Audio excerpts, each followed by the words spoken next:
Hello, everybody, and welcome to my preview of day two of the 2023 Cheltenham Festival. It's a funny old day today on day one. I'm sitting here recording this just before the last on the first day, and seem to have done quite well in the handicaps today and not much else at the moment. So let's see what day two brings. Good luck to everybody involved. Right, it's a quiet day for me, really, it's fair to say. I'm going to take a look at four races and then I will be back after Steve to give some selections as well for the races. The first race I'm going to take a look at is the Ballymore Novices Hurdle, the 130.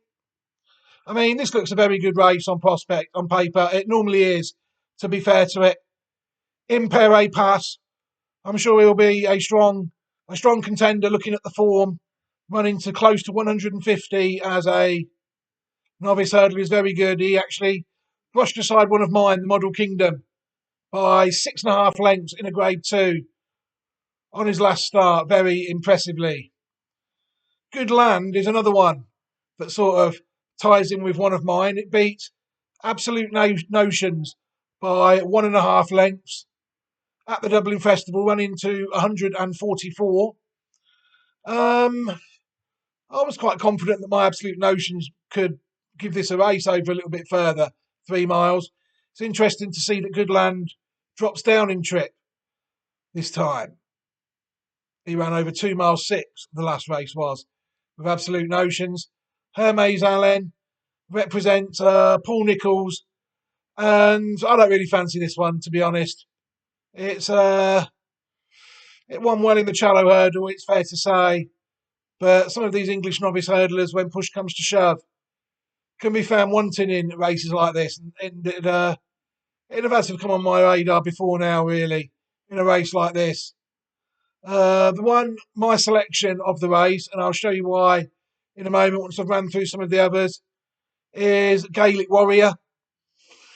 Champ Kylie, you'll see there, is another one that's beat Brazil fair and square, really, in October, and then won a grade one at Naas in January, beating Irish Point.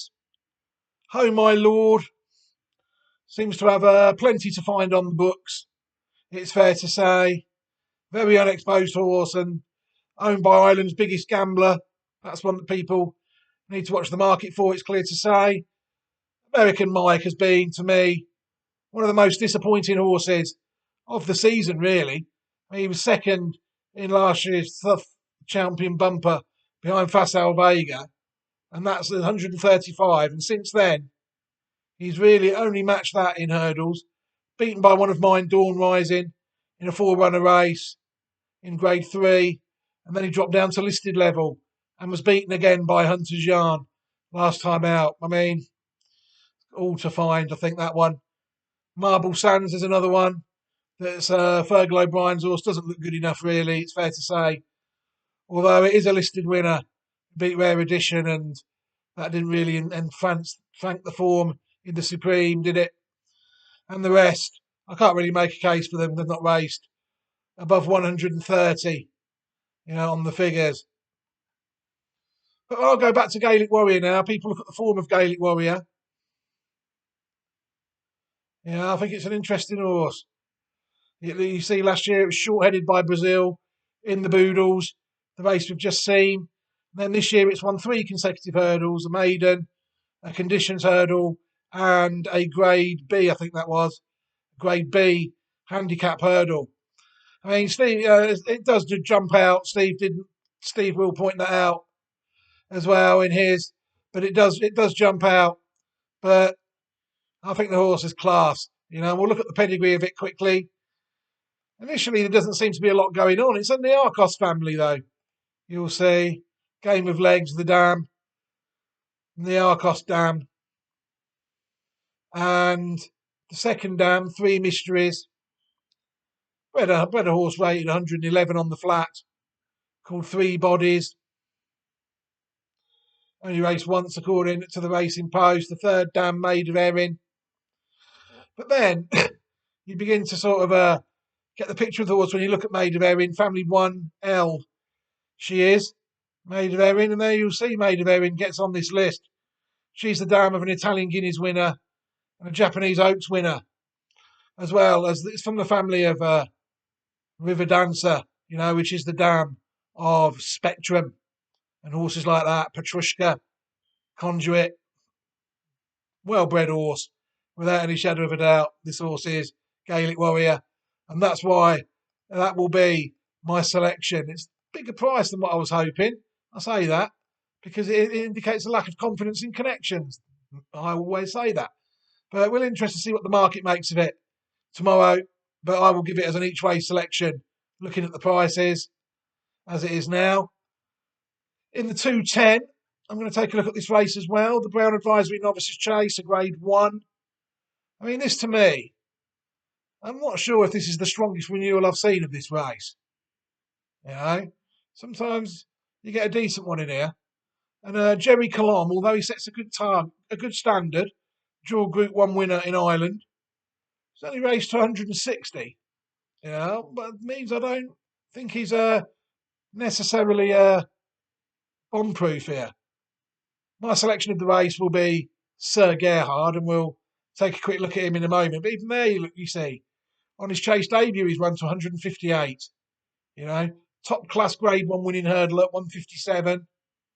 Whereas you got 139 rated hurdler there, look. Jerry Colomb.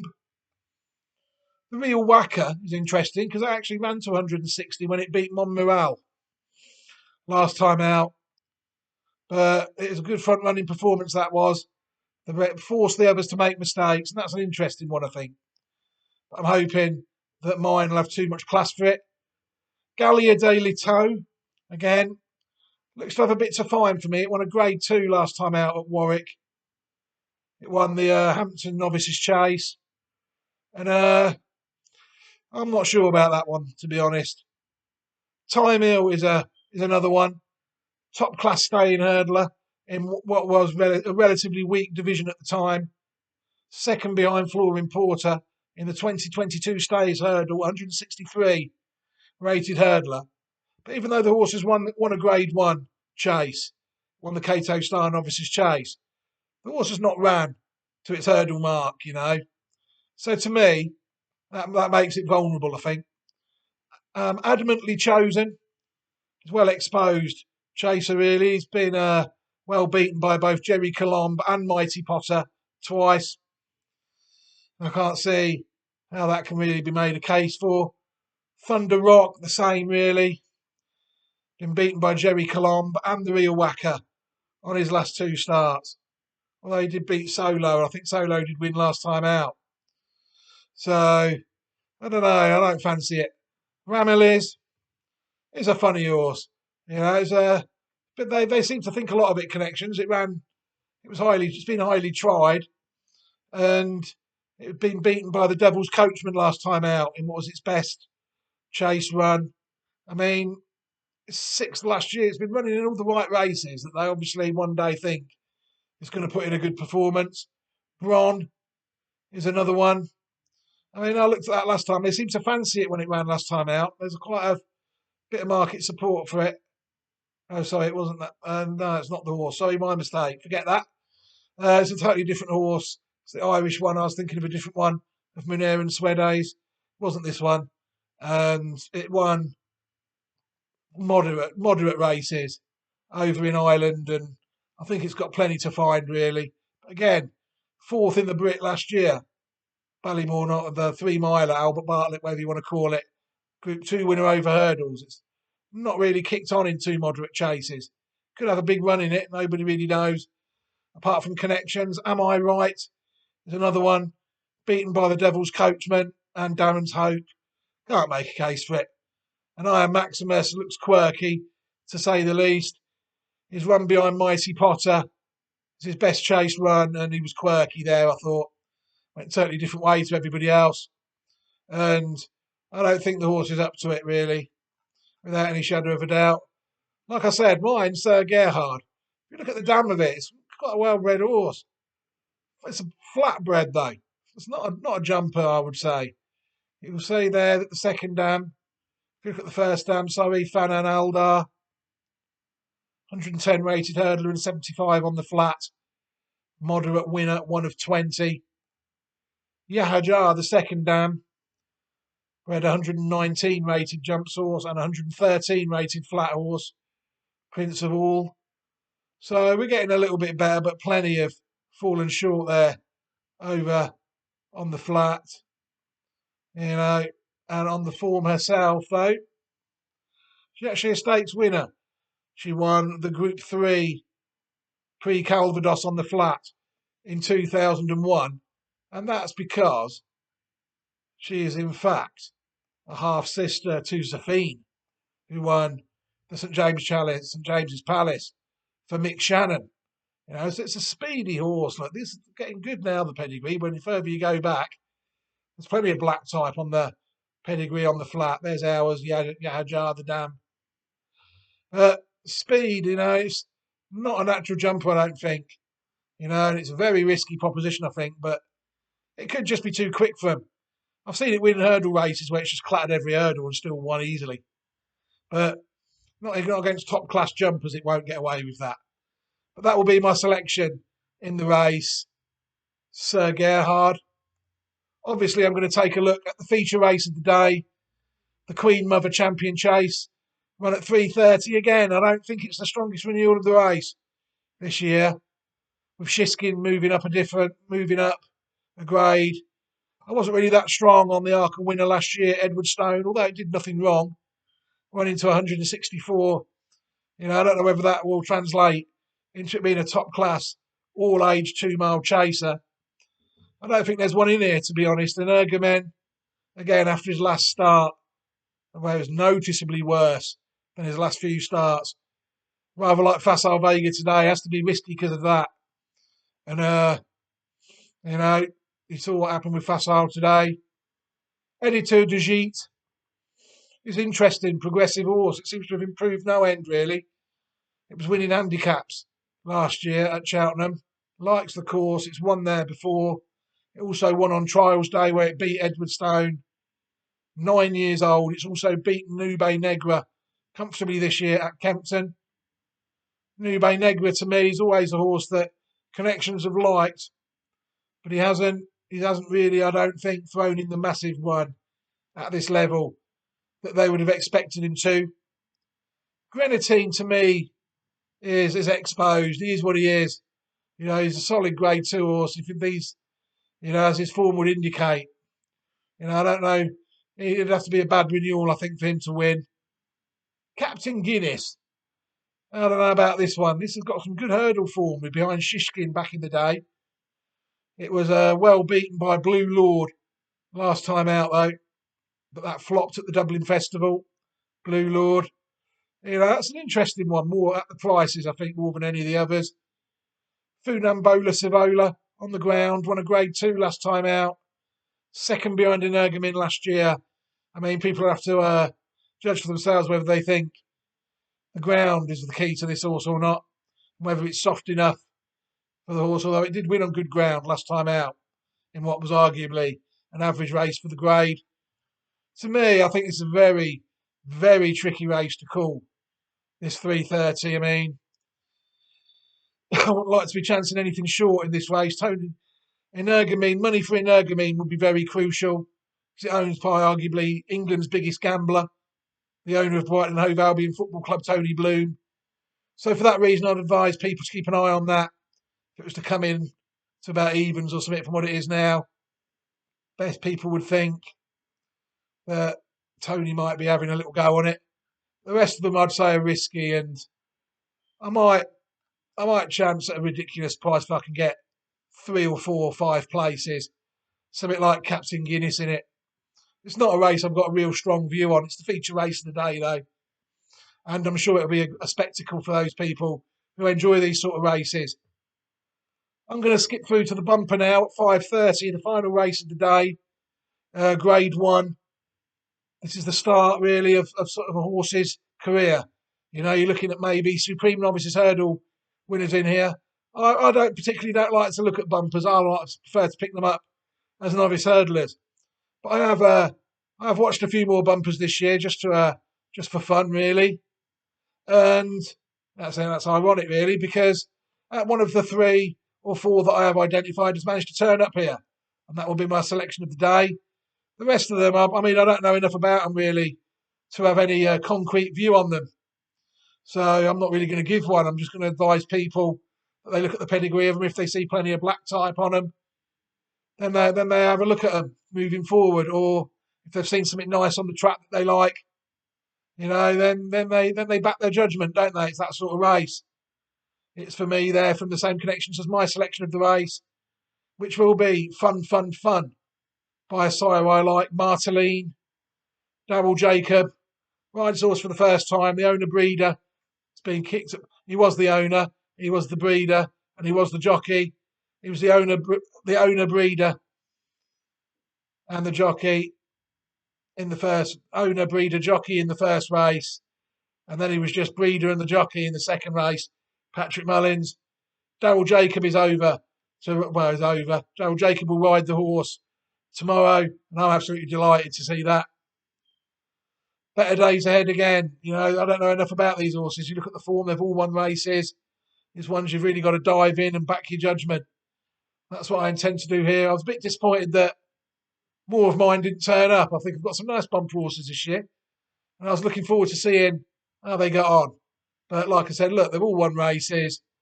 Anything could win really. Lecky Watson, I flirted with a couple of times. I do think, have I? Oh, Lucky Watson, I can't remember if I have or if I haven't. But that's one that the connections don't seem to fancy that I do remember having a look at in one race. I think it won and got disqualified, didn't it? Once? If it did, then that is the horse I'm thinking of. Lecky Watson.